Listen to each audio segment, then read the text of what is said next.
Ang problema natin, Diyos mio, dagdag singil na naman. Itong dagdag singil nila, sa parking, buwisit. Sa NAIA, pag kayo pumarada, patay kayo.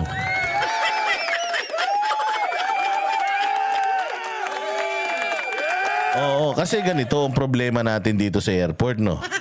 Marami kasing mga umaalis ng airport, mga bossing.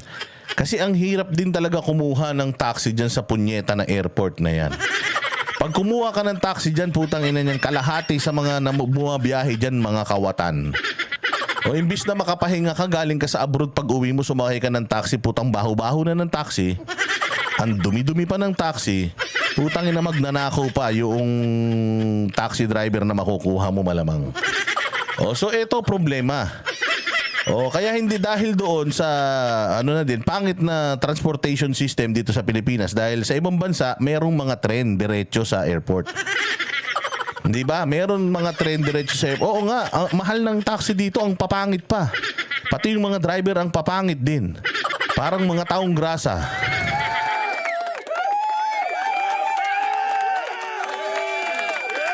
Pucha, pagka sumakay ka ng taxi, OFW ka, lahat ng kinita mo sa abroad kukunin nila.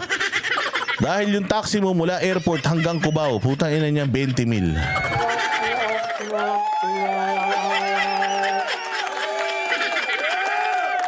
Pucha yan. Kung kayong mga OFW sa abroad, yung kontrata nyo nag-e-expire, yung kontrata dito matindi.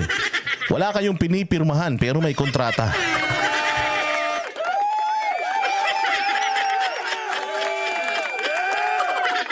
Dahil na meron nga akong nakita sa Facebook. Sumakay siya ng taxi. Tayo na ang tindi nung metro nung taxi niya, parang metro ng kuryente. Dire-diretso, tugdug-dug-dug, putang ina, hindi pa sila nakakalabas ng airport, 300 na yung bill niya.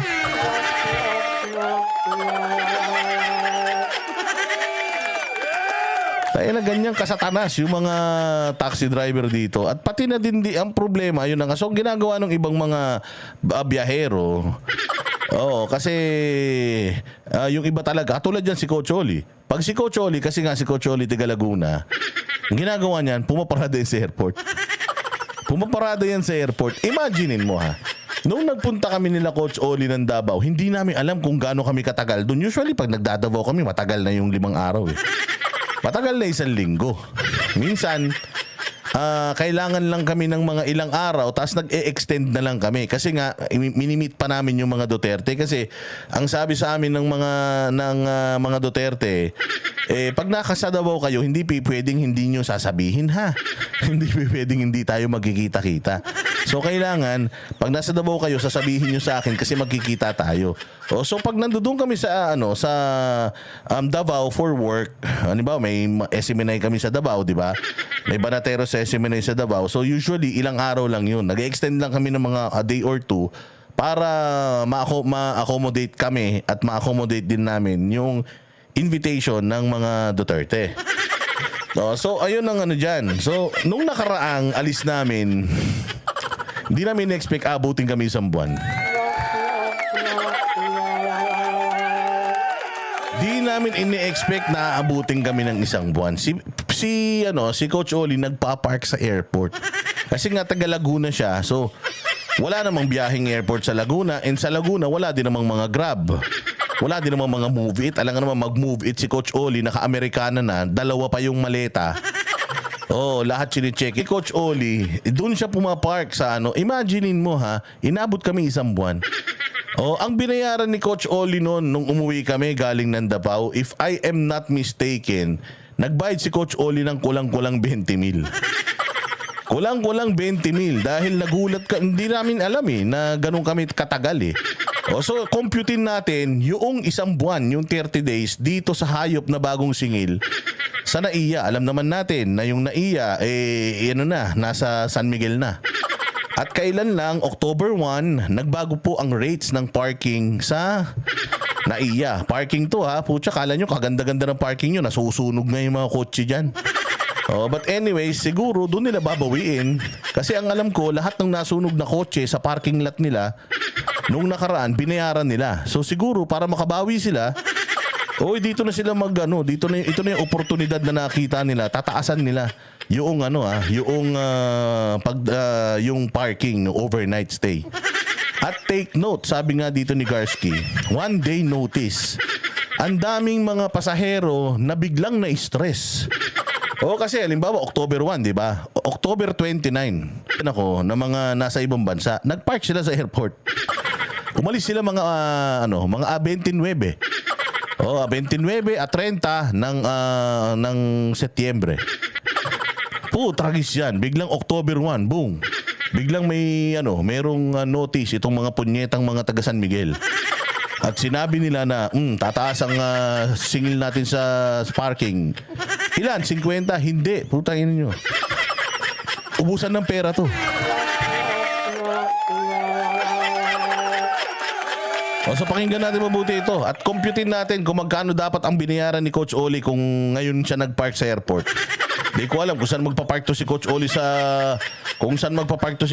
kapag umalis kami ulit. Diyos ko po. Si Coach Oli pa naman parang may bulsa sa balat. Pakinggan natin maigi to Oo.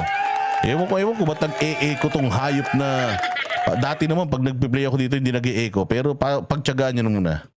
Wala nang atrasan sa mga pinapatupad na dagdag singil sa Ninoy Aquino International Airport. Pero bukod sa mas mahal na parking at airport fees, plano ring magpatupad ng multa para sa sasakyang mag-overstay na naghahatid at sumusundo ng pasahero. Nasa frontline na balitang yan si Gerard de la Peña. Kung ang bagong operator ng Ninoy Aquino International Airport ang tatanungin sa sunod-sunod na dagdag singil sa NAIA, wala na rin silang magagawa rito.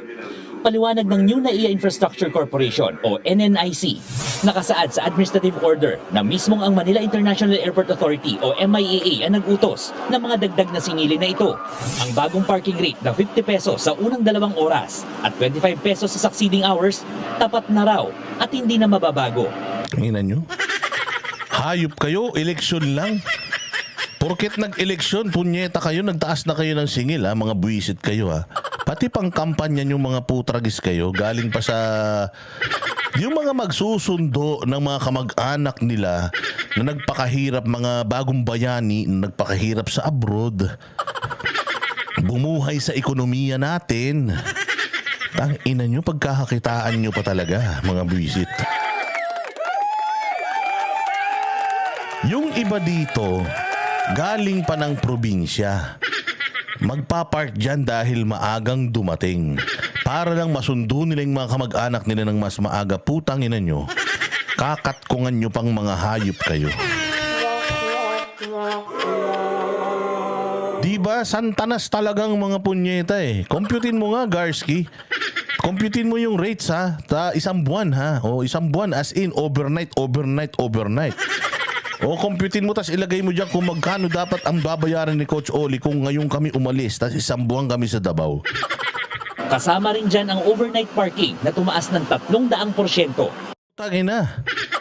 300% ang itinaas. Puta, si Eugene at saka si Taguro. Tangina niyan, 100% lang inilabas na kapangyarihan. Putang ina tong airport na to, 300% ng kapangitan. Ang airport, 300% ang tinaas ng mga hinayupak. Putang ina talaga. Approved by Marcos kasi. Putang ina talaga Napakatindi talaga ng kapal ng mukha ng mga hayop na ito. Hindi ba? Mantakin mo.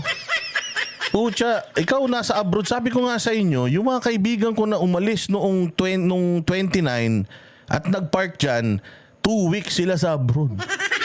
Pucha, ngayon, wala na silang gana doon sa abroad nung nalaman nila kung gaano kalaki yung babayaran nila sa parking pag uwi nila. Pumunta daw sila sa abroad para mawala yung stress nila. Puta ina niyan. Ngayon daw, nandoon sila sa abroad, stress sila. Sigurado pag uwi daw nila, pucha yan, parang yung bakasyon nila sa ibang bansa, para mawala yung pagod at stress nila, hayop na yan. Back to normal daw.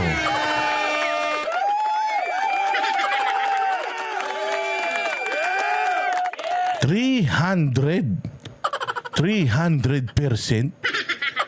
Pucha, ako kasi taga Metro Manila. So pwede ako mag-grab papunta dyan. Papunta dyan, 600. Pabalik, mga ganun din. 1,200 na ginastos ko. Pero putya, imagine nyo nung mga bata tayo. Putya, pag pinatawag kayo ng nanay mo ng taxi, natatandaan nyo ba yun? Oy, psst, boss dada, tumawag ka ng taxi ron. Tatawag ako ng taxi, sasabihin pa ng nanay ko, wag yung may aircon ha. Wag yung may aircon, kukunin mo ha. Tumawag ka sa kanto ng taxi, hindi yung aircon ha. Kasi dati ang taxi, iba yung rate ng aircon, tsaka nung ordinary. O, pag kumuha ka ng taxi, walang aircon, kukontratahin mo pa yun. Magkano hanggang Q-Mart? 70. Ang mahal naman. 70. O 30 lang eh. O, sino dito? Sino dito yung mga taga Metro Manila na na pinapatawag ng taxi sa kanto? Kasi hindi naman yan san-san dumadawan eh. Oh, ako ganun. Basta punta ka doon sa kanto, nakuha ka ng taxi. Aalis na sila tita mo. Yung walang aircon ha.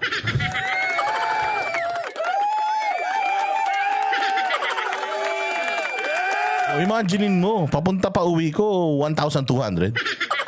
Tainan yan. Nung panahon natin, pag 100 yung taxi, putya yan, yung nanay ko, talagang sinasabi yung tatay ko, hindi na, mag-bus ka na lang.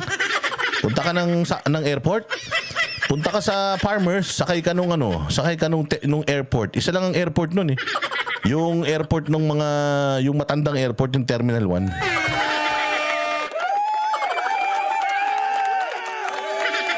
Oh, di ba? Oh, ganun yun. Tatandaan nyo na. Inabot nyo yun. Sige, compute tayo ulit. Handa naman daw silang pag-aralan ang pagbibigay ng mas mababang rate para sa government employees na nagtatrabaho sa airport. Intentional ang ginawa namin. Ang tawag doon, demarketing. Hindi yun para mag-profit eh. Di ba? Ang gusto namin... Gago? Tinaasan nyo, hindi para mag-profit?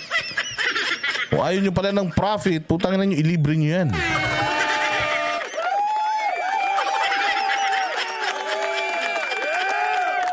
Alam nyo maganda yung airport, lagyan nyo ng casino. Kasi sa mga casino, libre yung parking. Nagpunta ako nung nakaraan sa Okada. Libre parking. Sabi ko, tindi talaga ng casino. Dapat yung MIA, makipag-partner kayo sa casino. Ilagay nyo yung mga... Di ba, alam nyo yung tawag dyan, gate. Total 3 hours naman. Di ba? Total 3 hours. Ngayon nga, 5 hours na eh, yung allowance. Di ba? 5 hours naman na yung allowance para safe kang makasakay sa eroplano dahil po pagdating mo dun sa immigration natin, kala mo nag-a-apply ka ng trabaho. O may pag-partnership na kayo sa casino. Pagpasok sa immigration doon sa loob ng airport at papunta sa gate, lagyan nyo na ng mga slot machine. Para kumita ng husto yung airport, mga punyeta kayo, tapos malibre man lang kahit parking.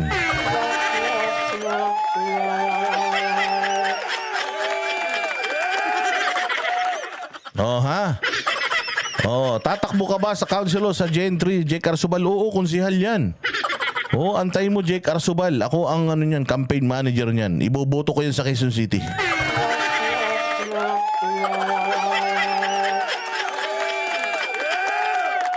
Walang gumamit ng overnight parking na yon, di ba? Para mas maraming makagamit for the passengers.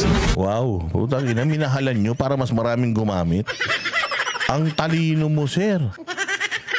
Putya, sabi niya noon daw walang gumagamit. Kaya ngayon, minahalan nila para mas lalong may gumamit. Tarantado.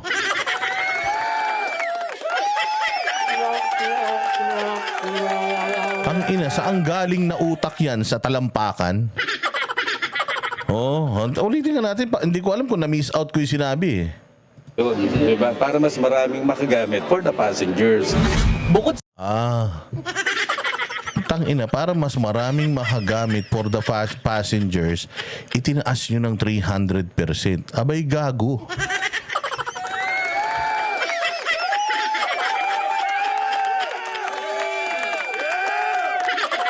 Tangina nyo, kaya bakante yan kasi mahal.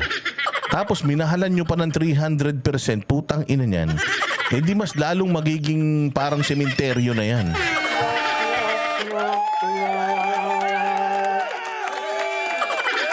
Ang ina, ganyan ang mga tagapamahala sa mga pasilidad. Baliktad ang utak, putang ina niyan. Wala kasing pumapark sa gabi. Kaya mahalan natin 300% para madaming magpark. Gago. Magpapark ako dyan. Ang mahal plus 300%. Gago ka. Dati nga hindi ako pumaparada dyan. Sobrang mahal eh. Kaya nga ako nag-grab. Tarantado. Genius. Sabi nga ni DMCI Homes. Hoy DMCI Homes, bigyan mo nga ako ng 3-bedroom na halagang 500,000 lang. Kaliwaan tayo bukas, bayaran tayo. Baka meron ka dyan. Baka meron ka dyan nagbibenta ng 3-bedroom nila. Corner corner unit gusto ko 500K, kaliwaan tayo.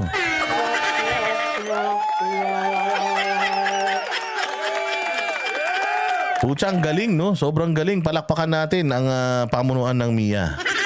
Kayo na ang pinakamatatalino. Putang ina, kaya pala ang yaman-yaman ng gobyerno natin dahil sa inyo. Sa mas mataas na parking rates, pinag-aaralan na rin ng New NAIA Infrastructure Corporation ang pagtatakda ng time limit sa mga nagbababa ng pasahero dito sa terminal. Putang ina nyo, lalagyan nyo pang time limit. Pucha, ang susungit ng mga guard dyan. Tain na yung mga guard dyan, hindi naman mga pulis, parang mga pulis. Hoy, psst, hoy, umalis ka na. Kaya na ka pa dito umikot ka. Tarantado. Kita mo nga ang traffic, paano ako makakaalis? Ganun ka, hoy, kanina ka pa nakaparada rito, alis ka na. Bawal yan eh. Sasabihin, gago, nakita mo ba traffic? Kaya nakaparada ako dito, di ako nakaparada, nakatraffic ako dito. Dahil na sobrang, anong gusto nyong mangyari dito sa sa NAIA? Puta, pit stop ng F1. May oras, yung napansin nyo sa karera, pag ganun, laanga, tatanggal yung 4 na gulong, tapos alis ka agad. Gago, tayo na hindi ko pa natatanggal yung seatbelt ko noon. Hindi pa ako nakakalabas, umaandar na yung taxi, tarantado, meron pa akong bagahe sa likod noon. Utangin na nyo, puro kayo pahirap sa Pilipino. Puro pahirap sa Pilipino ang mga putragis na ito. Mantakin mo, ikaw napakadami mong maleta, syempre. Galing kang abroad, meron kang mga 4 na maleta. Tas may mga maliliit ka pang mga batang kasama, may mga backpack pa yan. Syempre, paparada dun yung saraw. Paparada dun yung sumundo sa yung isang batalyon, isang barangay na mga kamag-anak mo. Isasakay nyo yun, putang inan yan. Kailangan isakay nyo ng mabilis. Dahil kung hindi, sigurado magfa-fine kayo. Putaragis na airport to. Ang yabang-yabang nyo. Mga hayop kayo, ang yabang-yabang nyo, gusto nyo mabilis yung yung pagbaba at pagsakay ng pasahero. Putangin na nyo, puro nga delayed yung flight dyan.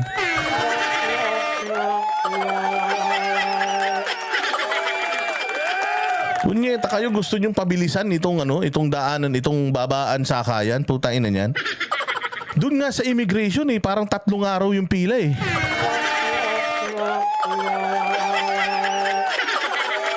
Tangina nyo. Pabilisin nyo yung serbisyo nyo. Ayusin nyo yung mga walkalator dyan. Ayusin nyo yung mga equipment dyan. Sabihin nyo sa immigration, putang ina, huwag silang inggitero dun sa mga bumabiyahe sa abroad. Na kung ano-ano yung hinahanap nila, pati diploma, hanapin pa, mga gunggong na yan.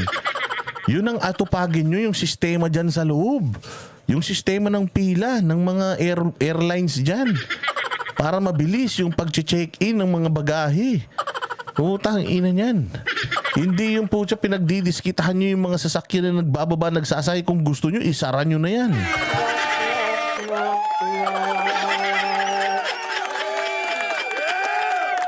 Kapag lumampas sa itinakdang oras, maaaring mapagmulta ang nagmamaneho ng sasakyan. Putang ina, pera na naman.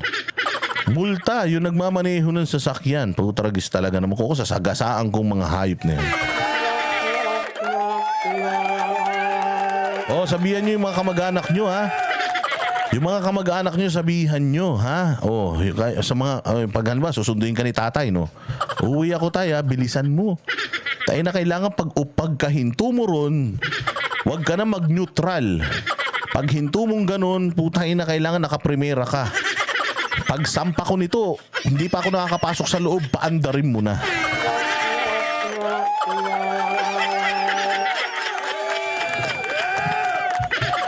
Tanginin niya, kung ako yan, sasagasaan ko ng maleta yung mga gwardiya dyan. Ang layunin lang dito ay maiwasan ang pagsisikip ng daling ng trapiko, papasok at palabas ng mga terminal. Apektado rin ng airlines. Hindi na rin daw maibababa ng bagong operator ang landing at take-off fees, parking ng eroplano at iba pang bayarin ng mga Landing at take-off fee. Putaragis siya. Baka wala na mag-landing na aeroplano dito, mga gago kayo. So sabihin niya, pag nandang yung aeroplano, malapit na tayo sa Pilipinas, wala po tayong stopover dyan, putang inang mahal-mahal. Iandaan nyo na yung mga parachute nyo. Yung mga bagahe nyo, putang ina, saluhin nyo na rin.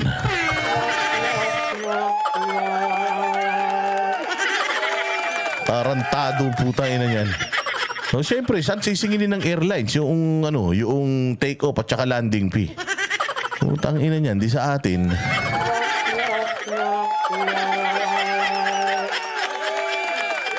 Sabi mo, ito na ito na, ibubukas na natin lundag mga Pilipinong kupal.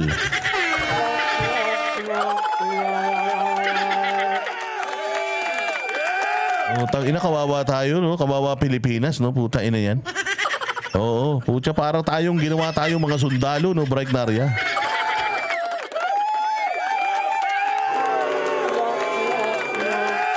Kupal talagang mga hayop eh. airline na nag-ooperate sa NAIA.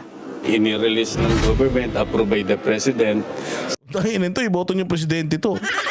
Pag ito naging presidente ng Pilipinas, putang ina, sigurado uunlad tayo.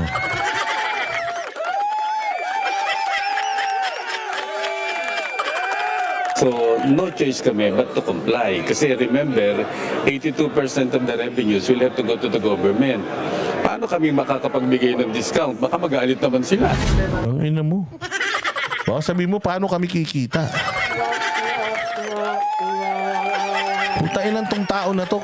Tandaan nyo sino yung pagmumukha niya, na. Ang ina siya si Boy Dagdag. Ay na, lahat dagdag. Problema niya yung kung ano yung idadagdag niyang pasanin sa Pilipino.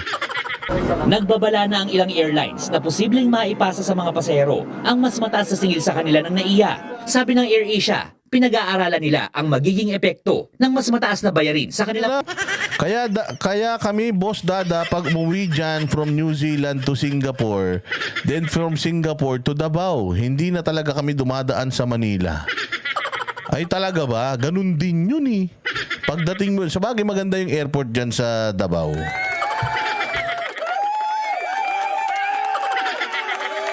Hayashi, arigato.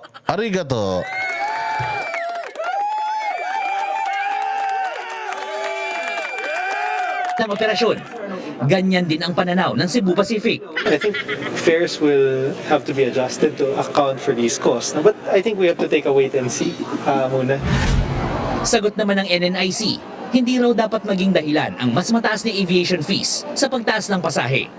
Kung tutuusin nga raw, mas mababa pa rin ang singil sa NAIA kumpara sa ibang paliparan sa rehiyon. Ang sinisiguro ng bagong operator ng NAIA, nakalatag na ang mga pagbabagong gagawin nila sa airport. Kabilang ang pagsasayos sa mga CR, pagpapaganda ng immigration at security screening areas, at paglalagay ng food hall. Bilang paghahanda naman sa undas, nagdagdag na ang NNIC ng mga upuan sa loob ng terminal. Pinabilis ang libreng wifi connection at sinigurong gumagana ang mga aircon sa lahat ng oras. Nagbabalita ako. Ulul, style nyo bulok. Parang airport nyo bulok.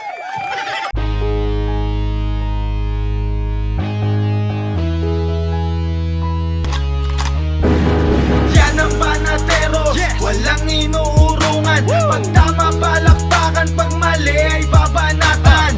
Yan ang Banateros, boses ng ordinaryong Pilipino.